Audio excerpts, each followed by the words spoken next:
The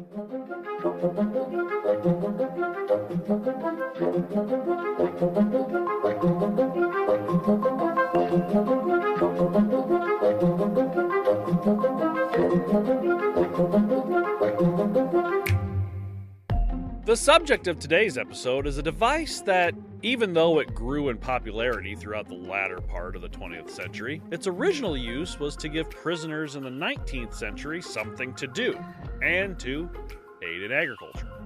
However, it wouldn't take long for it to go from a productive, albeit strenuous workout to a pointless and painful punishment to curtail the poor from getting free food and blankets, even if it meant mounting injuries and deaths.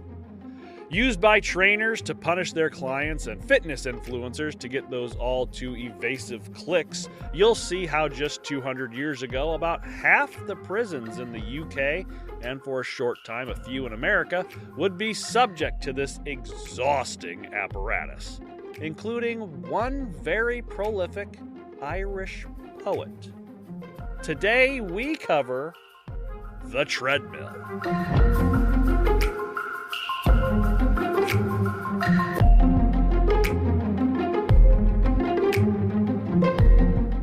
I'm Kevin Young. And I'm Dan, the torture computer. I have an IQ of 6,000, which is the same IQ as 6,000 PE teachers. And this is torture.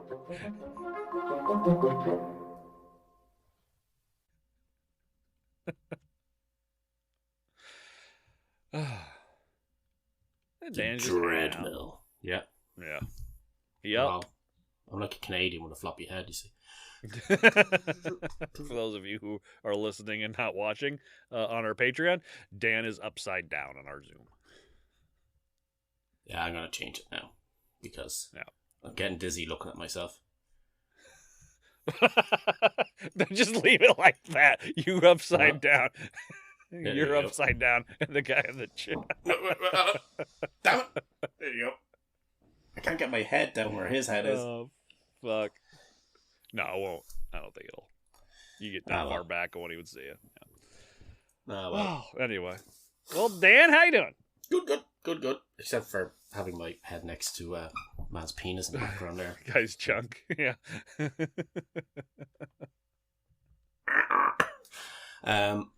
Yeah. Good. Can't complain. Can't stop, won't stop. Anyway, I can't complain. You know the usual. Can't. How are you? Yeah. I don't ask you how you are enough on this, I realised, listening back on episodes. I just selfishly talk about me as soon as you ask me. Well, I ask. I know. And I don't. Because I don't care. It's fine. But I care. It's fine. See, what actually happened was he texted me on the side, people, and gave out to me for not asking how he is because he felt sad. So, Dan, please ask me how I'm doing today. I have so much I need to talk about. I'm going to take a while. I guess you didn't watch the Super Bowl this past Sunday. I watched all 51 seconds of Taylor Swift on it. Yeah. But that's about it. And the hilarious Viva Las Vegas moment, which I thought was fucking hilarious. It was really funny. The look on Tay-Tay's face. Oh. Did you not see that? The celebration afterwards, just the look on her face. The second the game was over, I turned it off. I was like, all right, I'm done. Because I honestly did not give a flying fuck about the game. It was a really good game. Let's get that right. It was, well, I say it was a really good game. It was actually kind of a horrible game. Both teams played like shit through most of it, but it was a close game. I watched a few minutes of it, and what happened to see was I turned it on, and it was the second quarter, and I commented on the fact that obviously nothing happened in the first one, because they only got a field goal, because they only had 3 points at the time. And I said, I said to Alison, I was like, I'm so glad I didn't turn it on. I said, it's obviously a very fucking boring first quarter. And then I saw like the first touchdown, and then after that I went, yeah, fuck it, whatever, I'm done now. Don't care. Defensive heavy football games can be really fun to watch in certain I thought it was a fun game to watch. It can kind of be like like if you watch if you like a home run derby is a lot more fun than a pitching duel. So the offense just going off and it being, there you go, and it being just touchdown after touchdown after touchdown. Yeah. Can be, that's more fun to watch for most people, but I thought it was a pretty decent game. But part of me. Sorry. Oh. I think the big controversies that came out of it were people getting upset with Travis Kelce because he yelled at Andy Reid, who was the coach. And it's like these people who are blowing up saying he's going to be an abuser because of how he talks to his coach. You've never played competitive sports in your life if you think that means you're an abuse, because that's just how. That's how it adrenaline and shit. Yeah, it happens. And it's the fucking Super Bowl. It's not like it's a preseason game. It's the fucking Super Bowl, for Christ's sake. The biggest sporting event in the world. And ironically enough, half the world don't actually care about the sport. Yeah, it's like the 11th biggest sporting event in the world. Yeah. People are so shocked to find out that other people in the world don't watch the Super Bowl. It's like there's a video going around. It's like asking people at the Super Bowl, what's bigger, the Super Bowl or the World Cup? And like everybody be like, oh, it's a Super Bowl. Look how many people are here. Do you have any idea how many people watch the fucking world? The Super Bowl gets 10 times less views than the Women's World Cup.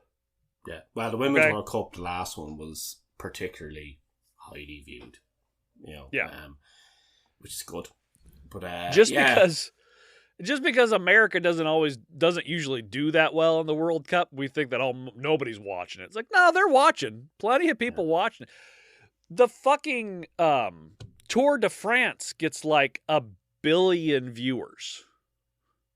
Yeah, the Monaco Grand Prix gets probably as many as the World Cup. Well, not the World Cup. It's probably as the Super Bowl would get. It's close enough to it.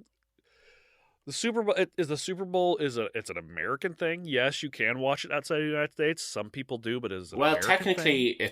it's national though, hence N in the NFL. But none of the international teams would ever get into. You know what I mean? Like, so technically, there's like the team that was like Rotterdam are probably one of the only decent NFL teams out there that aren't in America. We have one here. And I know it's possible for them to get into like the playoffs and all that shit and eventually get to the stage of being able to compete to go for the Super Bowl, but they'll never will. Unless I'm gravely mistaken.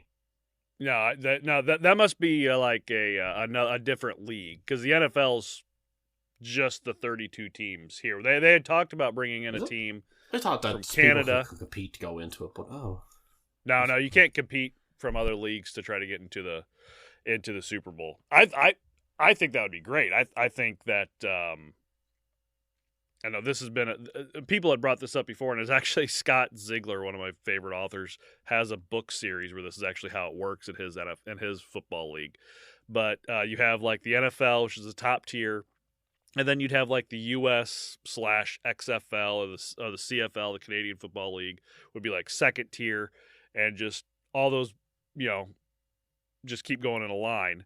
And like the number one team in a tier, or the number, they would fight for a championship, and the winner would get to move up a tier, and then the worst team of the tier above that would move down a tier, and so the competition's kind of always changing. Right. I think that'd be fun. But no, you can't compete to get into the Super Bowl if you're not one of the 32 teams. I was gonna say there is a league, and it's the NFL Europe. Yeah. So, what I thought that you could is, I remember like somebody talking about it before about what the fuck. There's some sport that isn't soccer, like, and it was a league thing where it was basically all around the world type thing. Anybody could eventually get in, but basically nobody was as good as. It was probably a basketball thing, maybe. I don't know. Oh well, doesn't matter. But anyway, so that was the one controversy with him yelling at his coach. The other one was, I guess they shot to old Tay-Tay at one point, and she was sitting there with her mom, and they decided to chug their beers while they were on the big screen. Yeah, and it's like, oh, she's supposed to be a role model. She's chugging beers. Like, first off, That's what everybody How does. dare a 30-year-old woman have a beer at a football game? How dare she? Secondly, that, my friend, was not chugging a beer. She had like a quarter of a beer, and it took her 4 drinks to get it down. That is the opposite of chugging a beer. You know? And thirdly, grow the fuck up. Yeah, especially come on. This. We love Taylor Swift here, people. This is the that's all you podcast. get from here is love for Taylor Swift. Listen, and the fact that it's coming from 2 guys who just don't like her music and don't really give a shit about her at all. We're obviously not Swifties. Leave her alone. Yeah. She's just trying to enjoy her life. Just leave her the fuck alone. God damn it. It's yeah, I don't know. I know we talked about it last episode a little bit, and then I had a rant after the episode. Yeah, it's just I don't know why people have because issue. They have nothing better to do. They say a successful woman enjoying her life, and she's not enjoying it the way they think that she should, so they have to. Yeah, that's fair enough. Like I said to you last week as well, like I'm a massive Formula 1 fan, and every race they different teams bring in different celebrities, and it's a bit of a they're scratching their backs, they're scratching theirs type thing, where the person that's usually there they're typically there to promote something, but in turn they are supporting the team that has invited them down. An awful lot of the time, especially let's say the Monaco one, the celebrities don't have a fucking clue about Formula 1. And they're there purely for the spectacle and because of what it'll bring in terms of like they'll be seen to be at it, you know. Oh yeah, it's promotion. That's all it is. Yeah, and it's actually one of my favourite parts of the races is there's one of the pundits, he's an ex-driver, Martin Brundle, and he's fantastic pundit, like and for ever since he retired from racing, like he's been involved in that side of things, and he does this thing, it's Martin's grid walk. So what happens at the start, before every race starts, they have everybody's out in the grid and they have the cars out and the drivers are out there and they're all prepping and stuff like that, but then all the celebrities, and if you buy particular passes you can be walking around there too. And Martin goes around and finds these celebrities and he talks to the drivers, interviews them, but he always finds these celebrities. And over the last couple of years, because there's been more and more celebrities that just don't give a shit about him, like he had a strange run in with Machine Gun Kelly at the last one. Like he's like, oh hey, so was it really he said something like I want to talk about your career, and he goes, I don't like talking about my career. And he's like, why, what do you mean? He's like, I don't like talking about myself, you know. And I'm thinking to myself, fuck off, you love talking about yourself.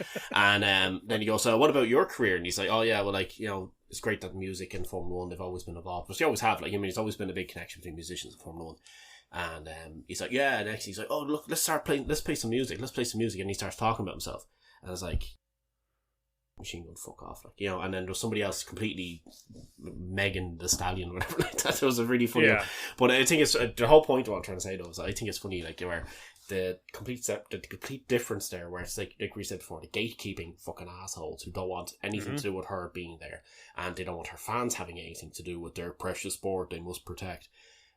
Versus the fact that, like, you know, I mean, me being a massive fan, but it's already, I love the fact that these celebrities are idiots. Like, I mean, it shows these guys sitting there, like, in the pit, you know, like, you can tell the ones that are actually genuinely interested. I mean, like, Brad Pitt was there before he was doing filming for a movie, and Keanu Reeves is a massive fan, and he was sitting there, and you can see him, like, really getting into the data and looking and stuff, and you see other people like, just looking around like, look at all the cars. Ooh, the car goes zoom.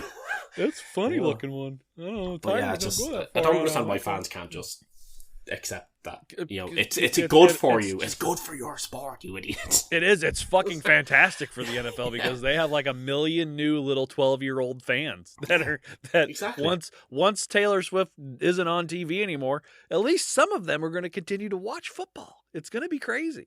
It's great for the Chiefs. It's great for the NFL. Fucking just if it was a guy up there who was like best friends or the brother of a football player, they would not give 2 shits. No, that's because they're relevant to the sport. You see, to a certain extent.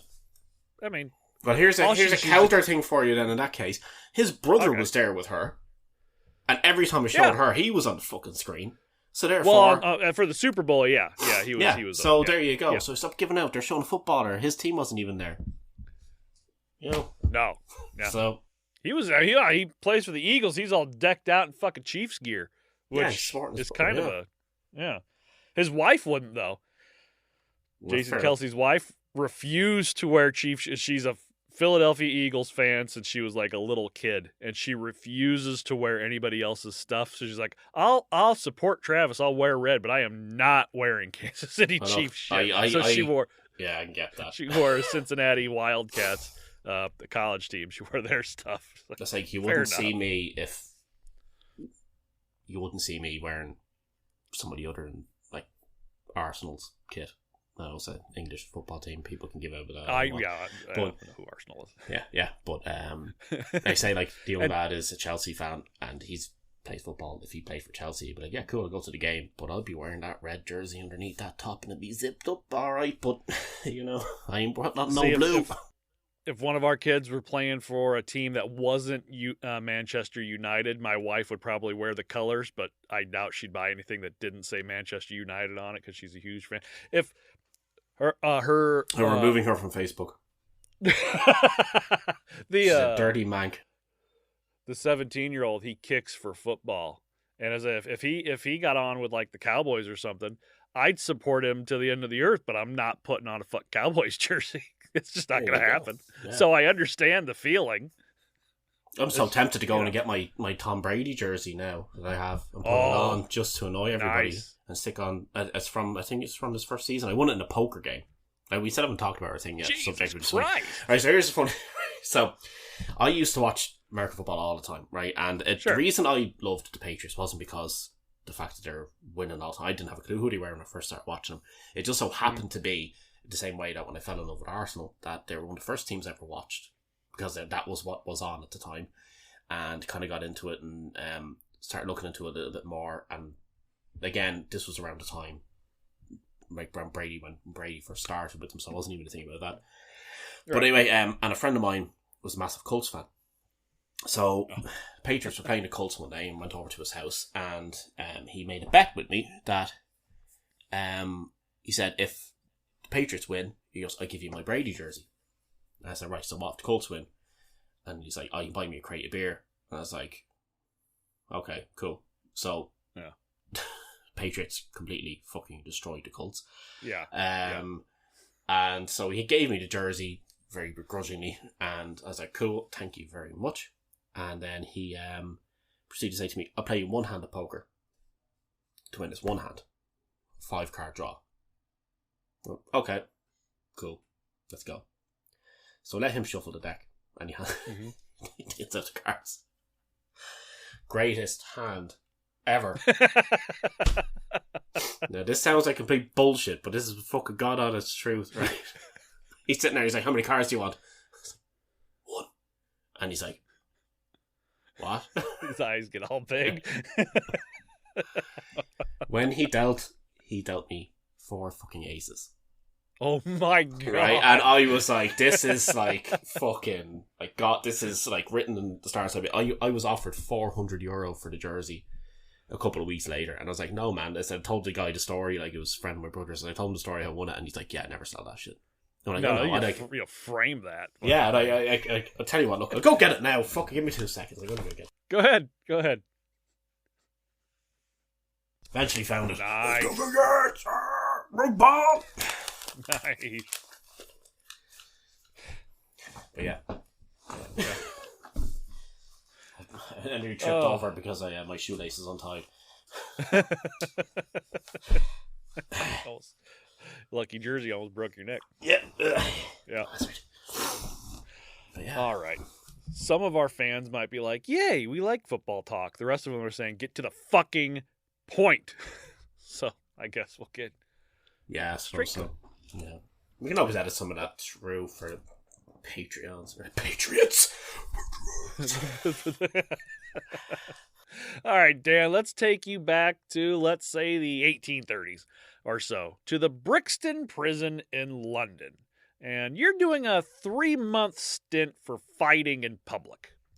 Now, if you had been thrown in jail for, 30 or 40 years earlier, you would probably have spent your days walking around the yard or sitting in a cell. No mental or physical stimulus at all. But today, you will get plenty of exercise. So they take you out to the yard at the beginning of the day, and what you see before you looks like a water wheel on land. A giant cylinder with step-like planks going all the way around. And this one is long with several partition-like structures built on it. You and 23 other prisoners are told to step onto it, one of you in between each partition. As you walk, step by step, the wheel begins to turn. Now, it doesn't turn especially fast, but it turns without stopping. One of your fellow prisoners gets tired and starts to fall behind. Maybe they slip. In either case, they can't keep up. The moderate speed of the wheel, and their feet fall beneath the slats and are crushed.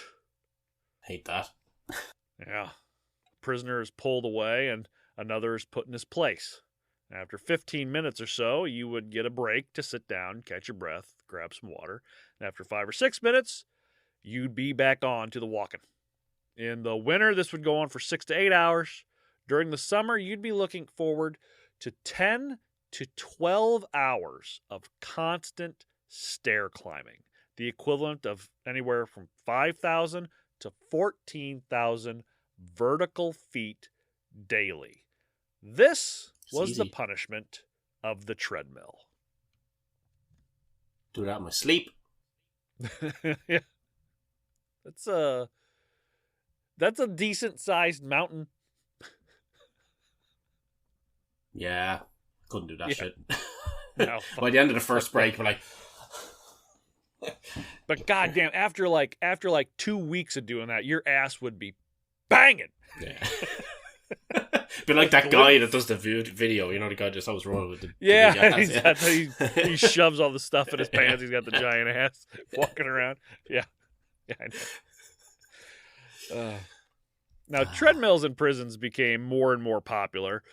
So much so that by 1842, 109 out of 200 prisons in England, Scotland, and Wales had them installed. And they would eventually wind up in some of the colonies and in America. But before that, let's take a step back to when, how, and why this all started. And for that, we have to go back to the late 18th century and to the birth of one William Uppbeat. So, born October 9th, 1785, in Tilham, Norfolk, England, he was the son of a miller and would follow the path of his father as he grew, taking a job at a mill at an early age. And in 1800, he became an apprentice to a cabinet maker for the next 4 years, and he followed his passion for building and joined an agricultural machine maker. By 1807, he had become famous in the industry for the accuracy and finish of his patterns for the iron casting of machines. He even invented and patented the self-regulating windmill sails that same year. Now, a few years later, he would become the chief engineer at Ransom of Ipswich. So all this pretty much to say that William Uppbeat, who will become Sir William Uppbeat later on, loved to and was quite adept at mixing engineering and agriculture. So one day, 1817, he, for some reason, I just whack the fuck out of my microphone stand. I'm trying to be animated for the Patreon, and I whack the fuck out of my microphone. Over gesticulation. So one day, 1817, for some reason, he took a tour of a prison and thought that they were just pretty much a total waste of time. Yeah. He saw that the inmates were wasting all their energy and thought that they could be put to work and be productive while incarcerated. So he got busy inventing. Now, his initial attempts at the tread wheel, as it was known at the time, design took many different forms, including one design where the tread wheel had 2 wheels you walked on and their cogs interlocked. His most popular design was installed at Brixton Prison in London in 1818. The same one that you, Dan, were forced to walk on the beginning of the show. That was a pain. Now, at the center of this structure is an axle, like the axle of a wagon wheel. It is as the prisoner walks on the steps, the axle turns. Connected to the axle is machinery that would then grind grain or pump water. So with every step the prisoner takes, they're not just walking in place, they're also making the machinery move. Hence the name Treadmill. They're milling. They're milling the corn. No. Yeah. I don't know if anybody ever put those two together before. No. Didn't know the story. Yeah. Oh, there you go. Is that now what, you know is that what name... Conan the Barbarian was doing when he was pushing his big log thing around the place? Probably, yeah, milling. Now, the reason this machine took off in popularity soon after was because it caught the attention of Society for the Improvement of Prison Discipline as the perfect solution to the free luxuries problem. So this time, the prisons in England were going through a sort of a reforming process, providing necessities like food and blankets to the prison. Before this, back up until the late 18th century, prisons didn't give you shit. If you were thrown in prison, you were just there. All right, they didn't give you extra clothes. They didn't give you blankets or pillows or a cot to sleep in or a pot to piss in or food or any of that type of shit. You were just kind of thrown in there. That's because it's prison. And it was, it was up to, exactly. Like, well, this place kind of stinks. I don't like it. I am not going to enjoy my time in this premises. 1 star on Yelp. Can I get a Monopoly board or something? I'm poor. So it was pretty much up to the family and friends and loved ones of the prisoner to make sure that they had the things they needed. And this led to like rampant bribery of guards. Like give him, find what you can and give it to him. And guards just making tons of money off bribes to take care of certain prisoners over others. And it became a real problem. So to combat that, they started giving they weren't giving them like cashmere sweaters and shit like that. It was just the bare necessities, a cot, a pillow, a blanket, food, Mother Nature's recipes. Yes, extra clothing, stuff like stuff that you would need to survive. They started giving that stuff away. Well, not giving it away, but if you were in prison, you were given the things that you needed. So people started to forget about your worries and your strifes. Yeah.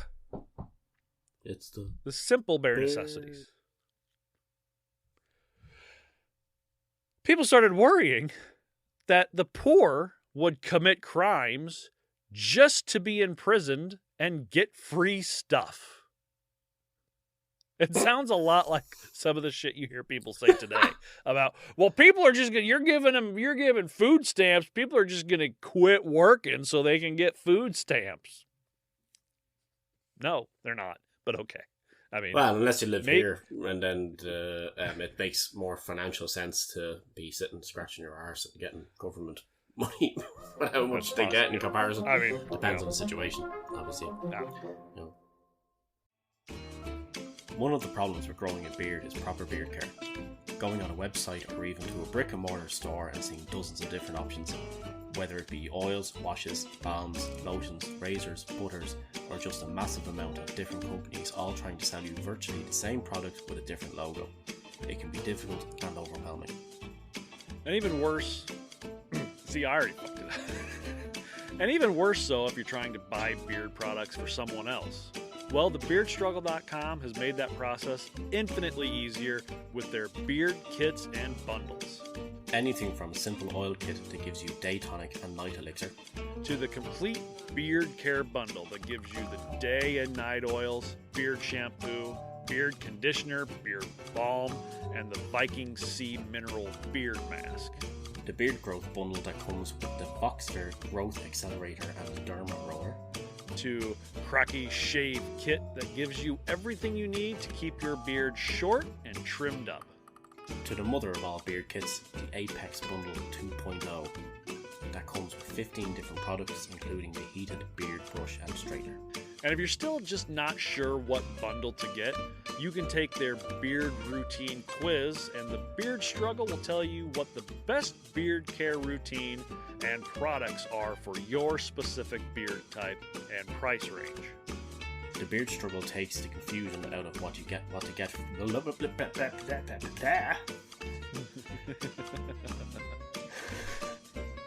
Anyway, the Beard Struggle takes the...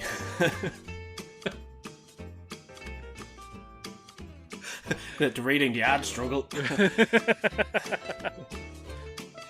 The Beard Struggle takes the confusion out of what to get for your beard or that special beard wearer in your life. And the best part is, since it's a bundle, you save money. And with our exclusive discount code, TORTURE19, that's TORTURE 19, you'll save even more, 19% at checkout. And with their 90-day money-back guarantee, you have absolutely nothing to worry about. And since they never test on animals, you can feel good supporting an ethical company that also produces a quality product. TheBeardStruggle.com. Do what's right for your beard. Do what's right for your face. Sort your fucking beard out.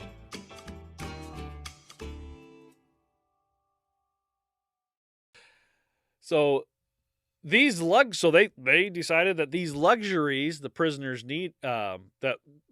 were getting needed to be offset by their labor, ideally painful and pointless labor. Is there any other kind when it comes to prison?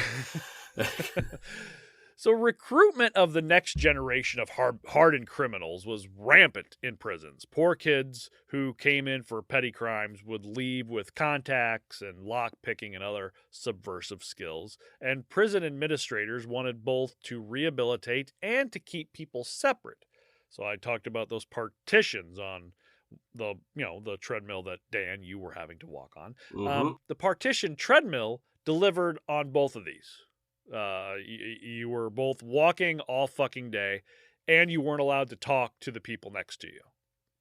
Ooh. So it's just you, which makes it even more mind-numbing, obviously. Yeah. 12 hours of just... Walk up the stairs.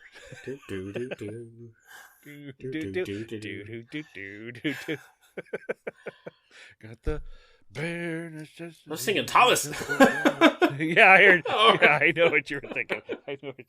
Wait for George Carlin to come in and be like, silly train. The long hours on it were mind-numbingly boring and physically exhausting, but it soon began to be used less as a work machine and more like a torture device. Quote, at first it was used to grind corn or pump water or as a means of exercise, but it soon became a mere method of punishment, grinding air. That sounds like a really bad 2000s emo band album or something. Grinding air. Grinding air. It's like a 1999 new metal band, the Grinding Air. And it's everything's like drop D tuning down a step and a half, and it's all like the one string. Yeah. Yeah. And the guy's like, yeah. Somebody's playing a turntable in the back. Wicca West, Jim West. They have a sponsorship by Ibanez. They're all 7-string guitars, 5-string basses. Yeah, which I have no. I say this. I can say this because I listen to that music. So no, draw playing Mesa Boogie Triple Rex. So draw playing every single one of them. So I can. They're Paul all Reed on the Smith cover is of making all that money from them. They're all on the cover of Guitar World, like pulling on the strings and biting on the heads of the guitar and everything because they're so edgy with their spiked frosted tips and yeah. I can't comment. Again, I can make fun of it because I used to, roll in that world. I was still don't mind playing Linkin Park songs just before we jumped on here, so... Yeah. I still will turn on a Korn album every once in a while, just for that teen angst in me. Can you believe they only signed up to do a thing with Adidas last year? It's fucking crazy. Yeah, well, before that, they wore Puma stuff all the time. They were sponsored. Puma gave them all their shit. Which, Grant, I love Puma shoes and tracksuits. That was great. But I mean, come on. The marketing was there since like 94.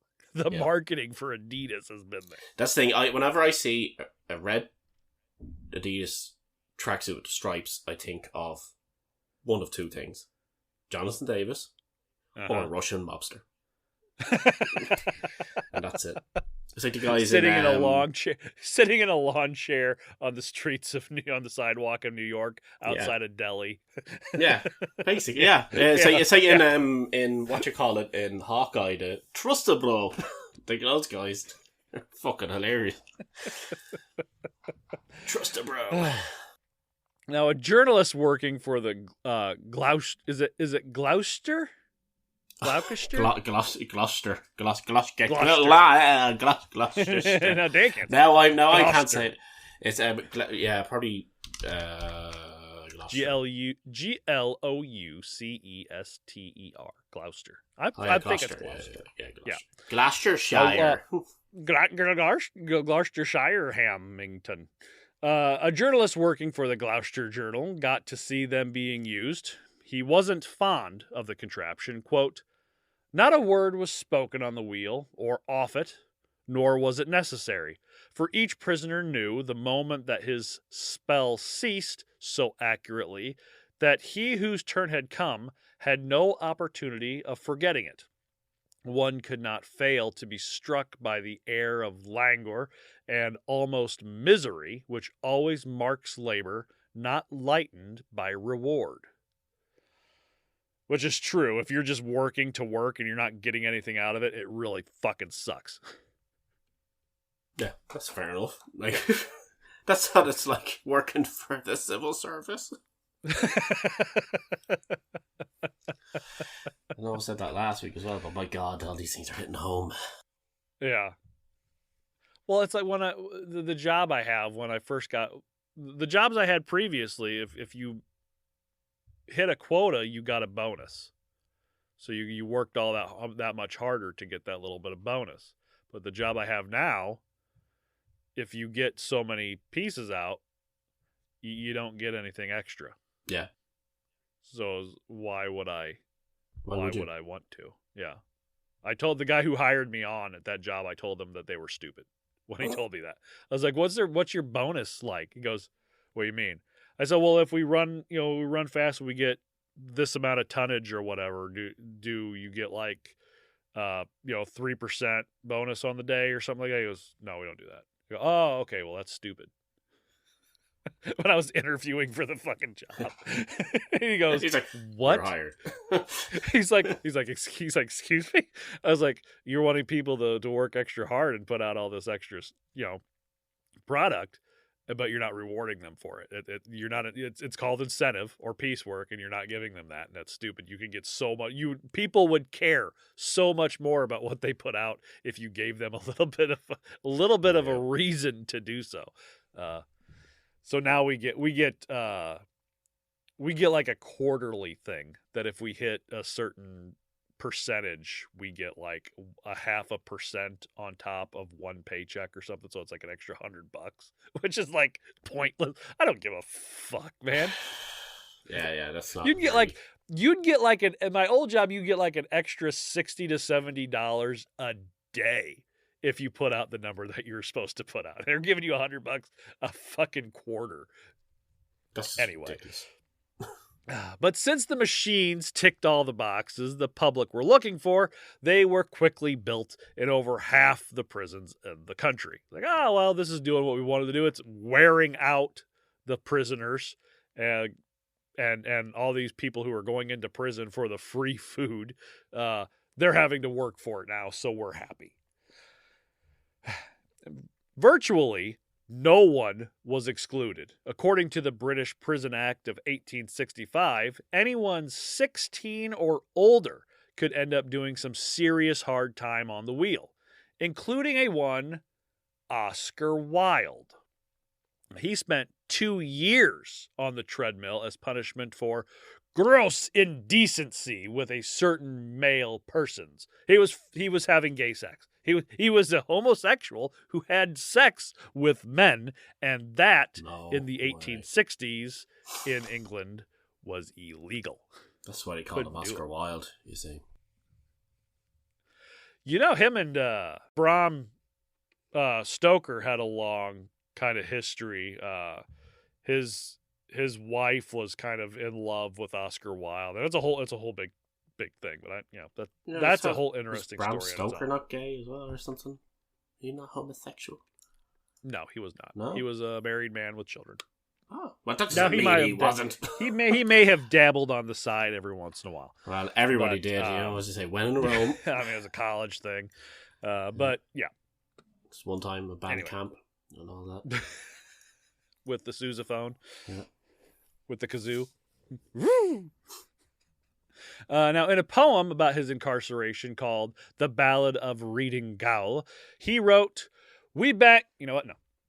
Wilde was Irish. The ballad of too many fucking steps. That's what it is. I was going to read this, but you know what? Oscar Wilde was Irish, and I feel that maybe it would be best done in a good Irish accent. I happen to know somebody with a good one. I could use mine, but I have a feeling that even though, Dan, you don't get offended often, it would be offensive. I couldn't. So, Dan, why don't I send this to you, and I'll have you read it. Cool. What's it called? The Ballad of Reading Gaol, but it's only like 4 little lines. It's just one. I think it's Gael. One part. Is it Gael of Reading Gaol? I believe it's Gaol. Yeah, because that's Irish for jail. So yeah. Oh, well, you know what? So there you go. Yeah. That makes sense. It's just it'll be Reading. That's Reading. Just so it's Reading. Yeah. That's okay. the town. See, the English language is tricky. Yeah. Yeah. Because it's the past tense of read. Of read, even. Past tense of read.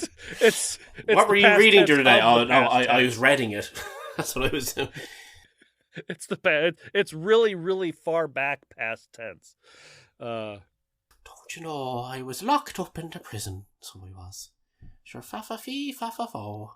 I knew you were going to do the fa-fa-fee. I don't think it was tins he was banging now, just so you know, before I go reading this. So, which town was he from again? Which town was Oscar from? Pretty sure, wasn't he, before, because I have to try and get this correct now. Yeah, he was from Dublin, so that's right. But he was, pretty close. But he was. His parents are Anglo Irish intellectuals, which mean they probably talked with marbles in their arses. So, yeah. He came from a place with an even number, the wrong side of the Liffey for me. Fuck. So yeah. So anyway, right. So we shall start then with old Oscar Madman's. The Ballad of Reading Gaol. Yeah. All right. The Ballad of Reading Gaol.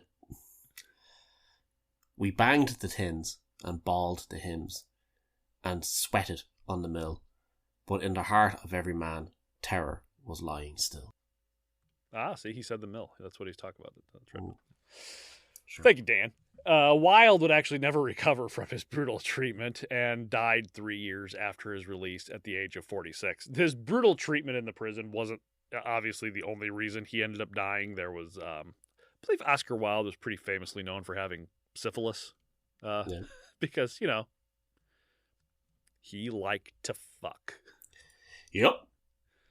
And he didn't just fuck men. I said he was homosexual. He was more like,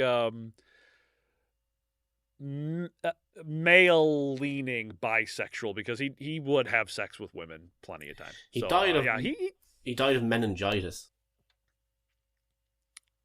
Is that what it was? Yeah. Well, there you go. Anyway, various iterations started appearing around England, Scotland, and Wales, including one which looked like a paddle steamer. Inside the barrel, certain things such as gravel would be mixed. One of them was introduced in Northallerton's jail in north of England. A prisoner there remarked that it was, quote, irksome, dull, monotonous, and disgusting.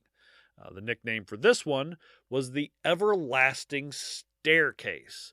There were very few iterations, not very many. I saw somebody, they had put, somebody had written about one that was like, you walked inside of it instead of on the outside of it. So the planks were like on the inside. You walked in on the inner circumference of it. And, that's what I had in my head when you described it. That's what I assumed. On the inside? Yeah, I assumed it was like giant hamster wheel job. Yeah, usually they were walking on the outside, like a giant water wheel, and you'd actually walk on the paddles on the outside of it. You know, that was the most famous kind. I don't know if you got better leverage for milling, because it would kind of be, they would be recessed into the ground a little bit, so everything can be connected with machinery and stuff. Otherwise, they'd have to have a lot of fucking structure to kind of hold it up in the air. So they would dig it down in the ground and kind of recess it in, and you'd step up and walk, and when you were done. I also think that was to make it easier for you to step off and step on without getting completely crushed by it. Otherwise, you'd have to jump off and then jump back on. So now what's interesting in the case of the Northallerton treadmill is the fact that the treadmills were closed down after the local people in the area complained. So the millers and farmers there said the treadmill was negatively affecting their profits because the prison had 5 of them in total, and that free labor was being used to operate what had become a very productive corn mill. It's like, listen, we're trying to do this and pay people to do it. You fuckers are doing it like 5 times the speed for free.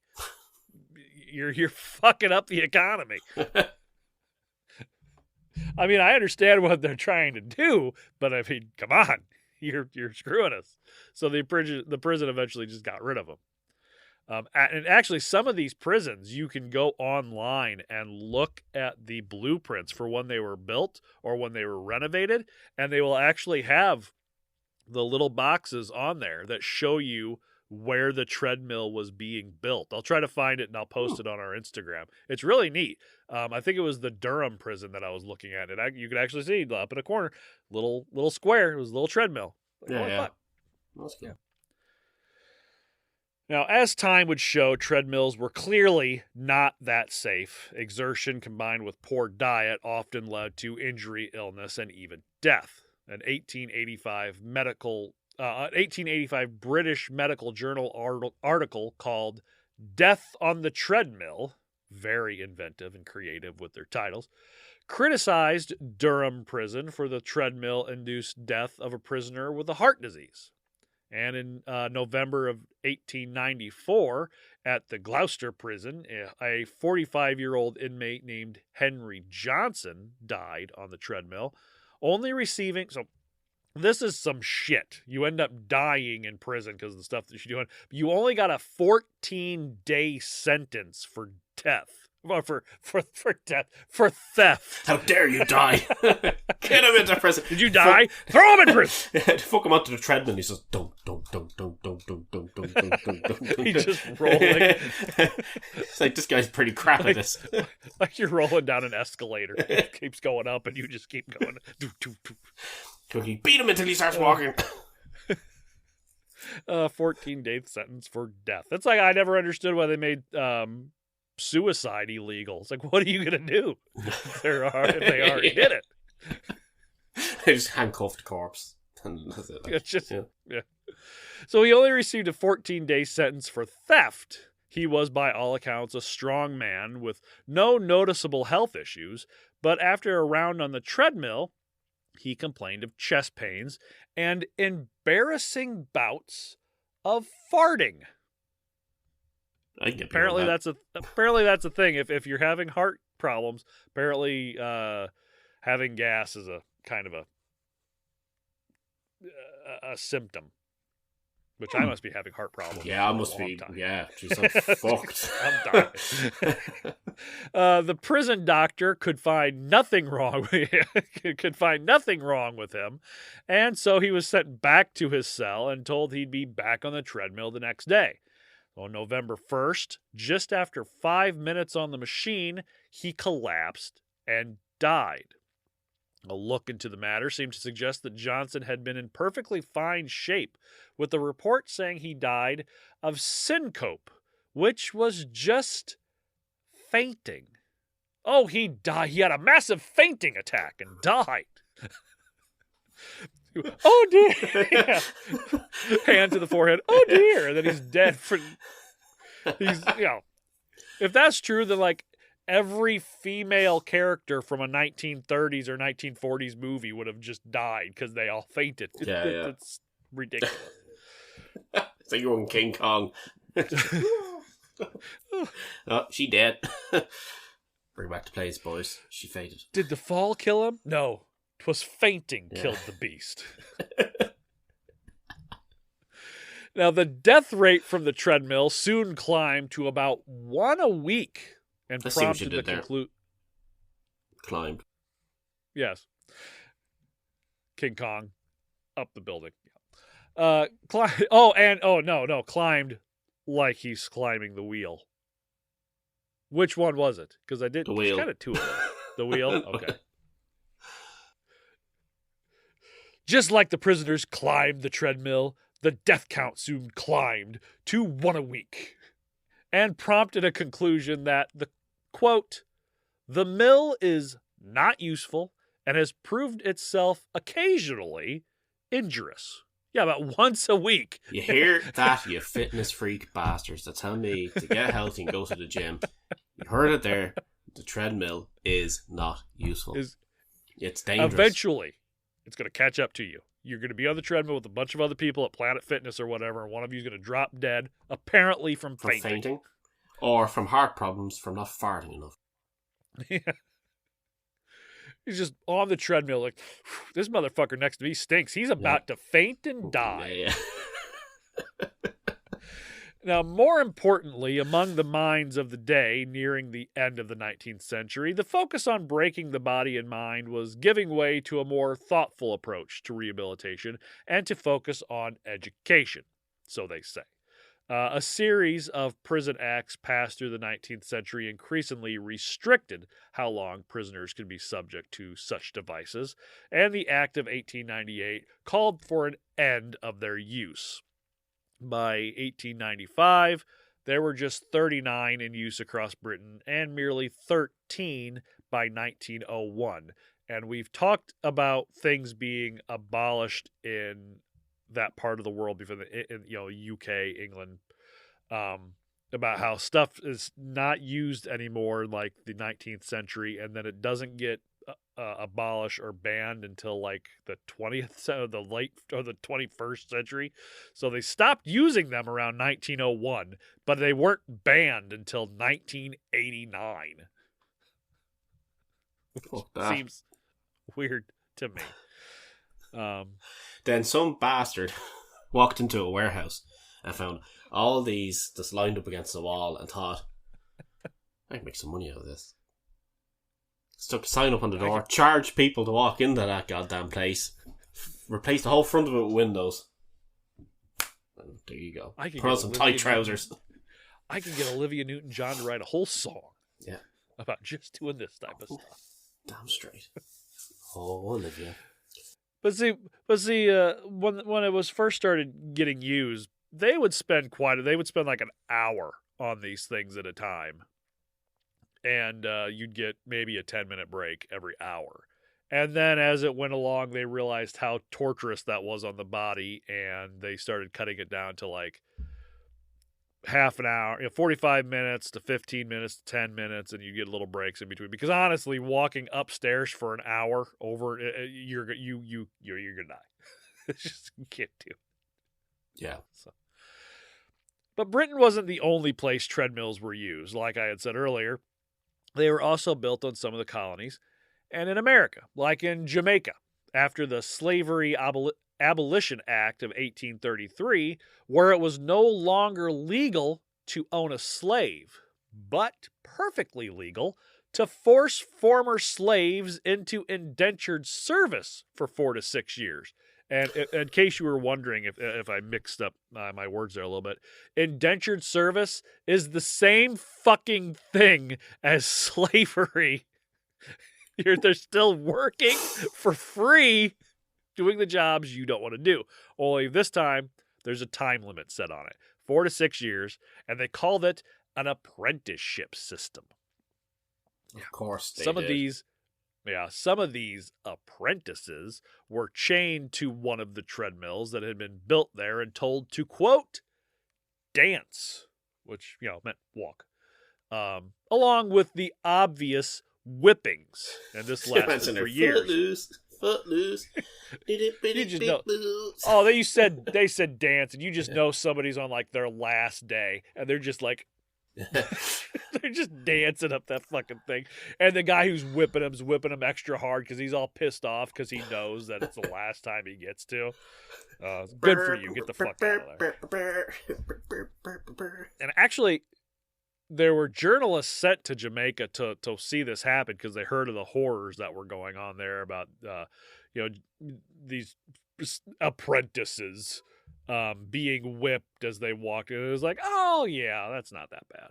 It's like, fuck you. You do it, you piece of shit. They said they would like hang cat o' nine tails in front of them so they could see them as they were walking on the mill.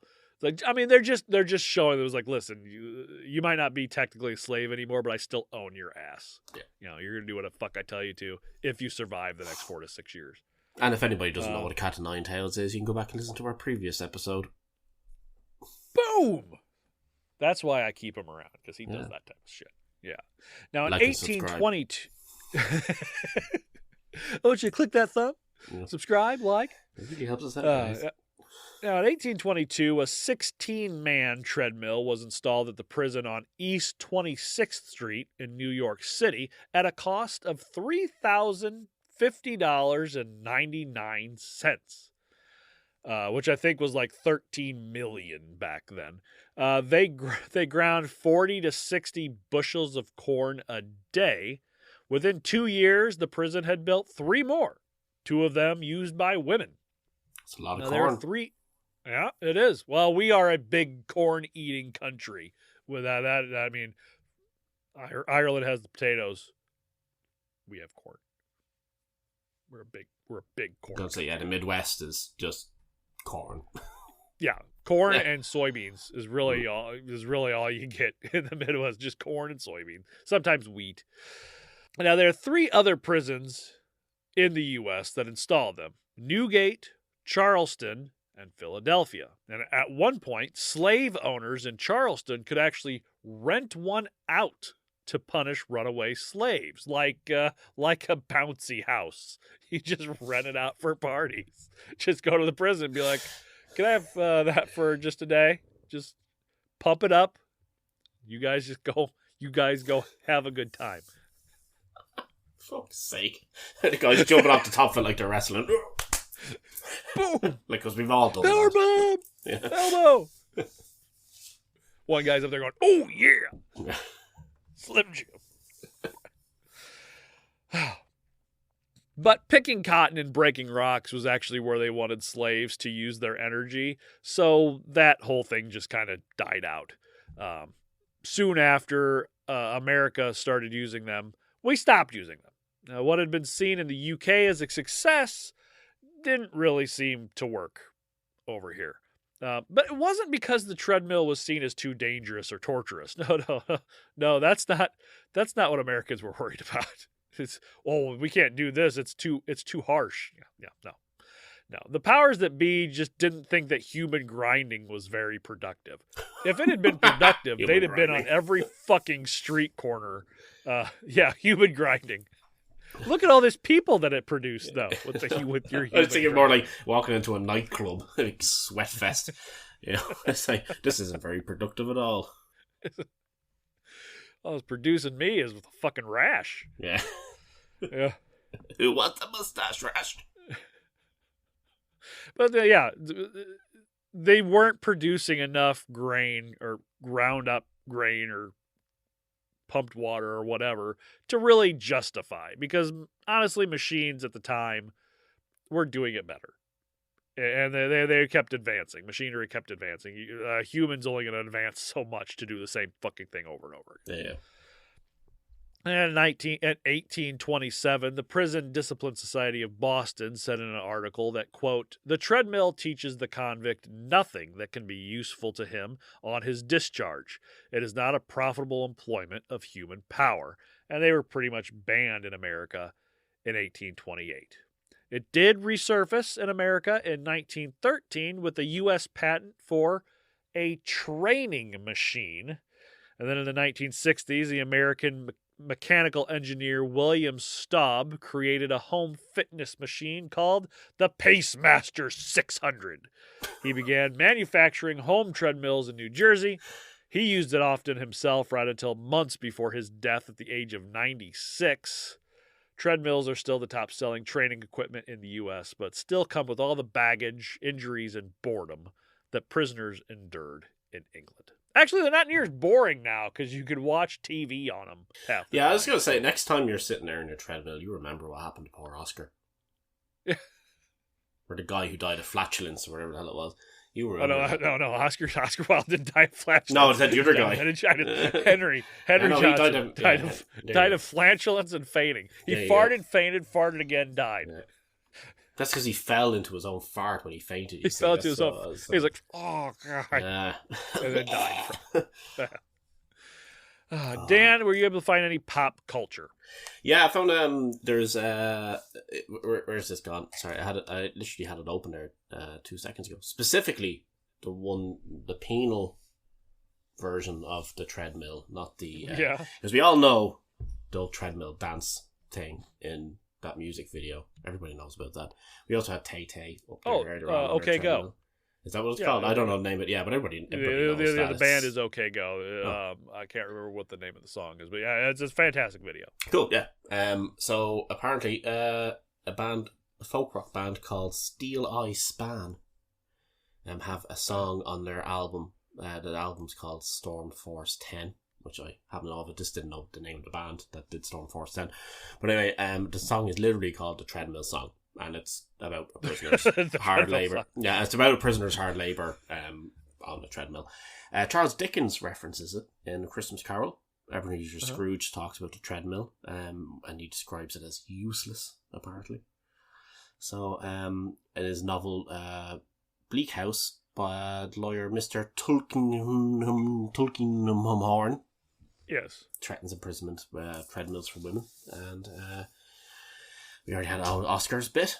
I've seen it in movies where I remember seeing it in a film used to pump water at some stage where it was like maybe it was like the remake of Conan the Barbarian that had your man Aquaman. It was something like that kind of vibe of a film where I remember seeing like a bunch of slaves doing it. Jeez, what the hell was it?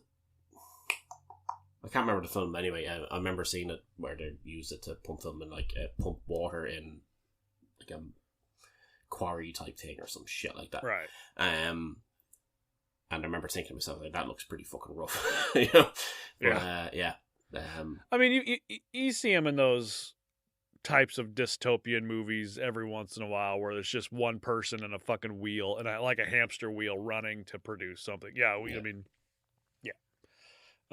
there was another thing that once they stopped kind of using this, they used a thing called a hand crank, which was just a box with a crank on the side of it, and you just crank it with your arm, and you had to do like You got like rewards, like you would get if you could do 2,000 crank revolutions with the crank. A little clown popped out of the box and went. The whole time he's going doo doo doo doo, and, you're just like, and then it doesn't happen, and the guard's like, "Ha, go again," and you just keep doing it until it pops up, and everybody goes, "Ah!" And you punch it, and then you go sit down. Yeah, I didn't get really into that because it's not really the same thing. It wasn't used long. Apparently, they could tighten a screw to make it harder to turn. But like you would do certain amount of revolutions in order to get like breakfast or in order to get certain amenities. If you didn't do it, then you couldn't get that stuff. I saw one that said you had to do 15,000 revolutions before you'd get food or some shit. They tried to say that the reason they called cops screws was because they would tighten up that screw. I had always heard that they were called screws because that's what held on the ankle cuffs that was attached to like either attached to one another or attached to the ball and chain. That it was actually screws and not locks that connected those, and that's why they were called screws. But who knows? It could have been. Could have been the use of the old head crusher, which is also in a previous episode. Or the old thumb screws. Thumb screws, yeah. We'll get to those too at some point. So subscribe. Future episodes. Yep. If you subscribe, you'll find out when we launch the thumb screw episode. Well, thank you to our patrons, Jagamondi, Willow Quinn Fowler, MX Sinister 26, and our newest cult leader, Nevin. Thank you guys so much. Really appreciate it. If you would like to join our Patreon or see what Nevin is seeing with the cult leader tier, you can do that for free for 7 days at patreon.com/torturepod. Email us, slide into those DMs on our Insta, our TikTok, even our Twitter that I don't really spend any time on. I'm going to be perfectly honest with you. X. And I don't do a whole lot with, no, it's not X, it's fucking Twitter. And Threads, which I don't really do a whole lot on either. But we're at TorturePod on all those, torturepod@gmail.com. We will read what you send us if you would like for us to. If it's not just a hey, I signed up for something, but if it's a genuine where the fuck's my mug? Exactly. Where's my stickers? It's taking you forever to give me my fucking stickers. I was gonna say, do you like guys talking shit about food, funny names for places, and Dungeons and Dragons? Well, you should be talking about torture devices. Sign up and subscribe to the Torture Podcast. We have a poll right now on our Patreon going, actually. Tell us what you like us covering the most. You do not have to be a Patreon member to go submit anything to the poll. It is free to the public. Just go to our Patreon page. Poll's right there. Click which one, what you like to see us cover the most, so we know what more direction we should take with this. Granted, I'm going to kind of just do whatever I want anyway, but it's nice to know. Go to our YouTube page where if you like watching your podcast, we have little snippets because you can kind of see what we're doing. Go to Apple or Good Pods. Good Pods is a great place to do reviews. There's a lot of the independent podcasts use Good Pods for that type of stuff. Go follow us on Good Pods. Rate, review us on there because all that stuff gets sent to me, and I will read your review on here, whether it's good or bad. I will read it on the air.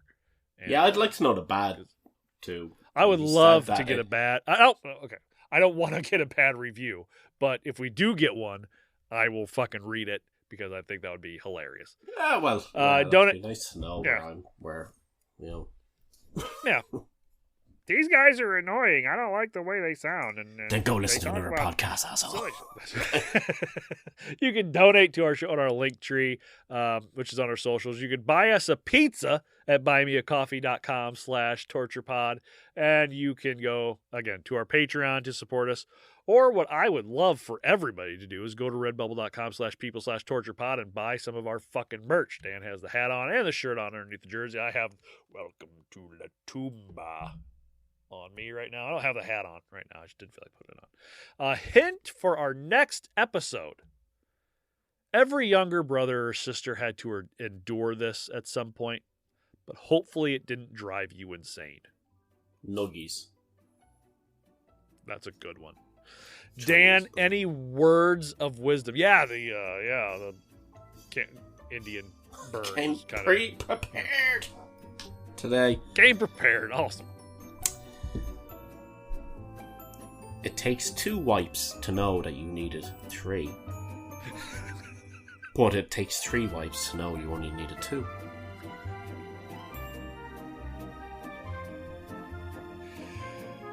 It's like I got a crayon up there or something. I don't know where it's all coming from.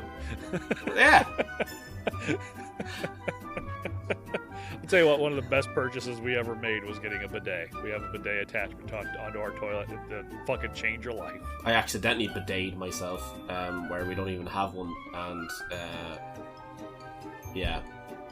I don't know who wants to listen to this story, but I feel like that's a Patreon story. I feel like you have to pay for that type of content. Yeah. So just hold on just a minute. Sorry for everybody's getting it for free, but if you want to know that, you got to go sign up. All right, everybody, take care of yourselves, take care of one another, and we'll see you. Bye-bye. Now, about your anus.